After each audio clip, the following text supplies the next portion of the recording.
Η σύνδεση με το διακομιστή επετεύθη. Καλώς ήλθατε. Επιτρέψτε μου να παραθέσω τα γεγονότα. Η Γη, έπειτα από μια περίοδο εμφύλιων πολέμων και τη μεγάλη καταστροφή της μαγνητικής καταιγίδας, κατόρθωσε να απικήσει σε 2 δακτυλιοφόρους πλανήτες του ηλιακού συστήματος, τον Κρόνο και τον Ουρανό. Για την ώρα θα αναφερθούμε μόνο στην απικία του πλανήτη Κρόνου. Έπειτα από τις μελέτες εκατοντάδων επιστημόνων, η μέθοδος απίκησης του αέριου πλανήτη έγινε με έναν ιδιόμορφο τρόπο, κατά τον οποίο ο μεταλλικός του πυρήνας βομβαρδίστηκε με 2 μεγατονικές βόμβες, μία αντιύλης και μία κλιματικής αναδιάρθρωσης. Κατά αυτόν τον τρόπο δημιουργήθηκε μια βιώσιμη ζώνη στο εσωτερικό του πλανήτη, στην οποία τοποθετήθηκαν αστεροειδείς, σχηματίζοντας έτσι τις περίφημες υπτάμενες υπήρους του Κρόνου. Ωστόσο, η νεοσύστατη ατμόσφαιρα προκάλεσε μεταλλάξεις που εμφανίστηκαν μόνο στις επόμενες γενιές των πρώτων κληρωτών απίκων.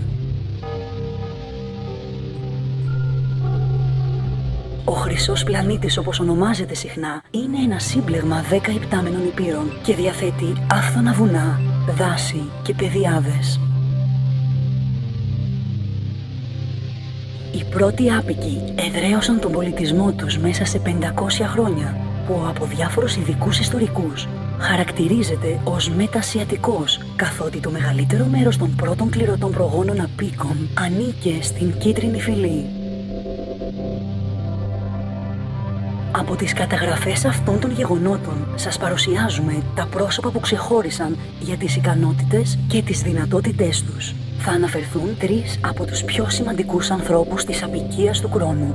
Ο Τζάνος είναι ένας ψηλός και γεροδεμένος κρόνιος αγρότης που έπειτα από την δολοφονία του πατέρα του δεν ξαναχαμογέλασε ποτέ. Ζώντας στην άκρη του χωριού Γιούταν, στην ήπειρο της Μερανδίας, ο Τζάνος αντιμετωπίζεται πλέον από τους υπόλοιπους εχωριανούς του ως τρελός και παράξενος.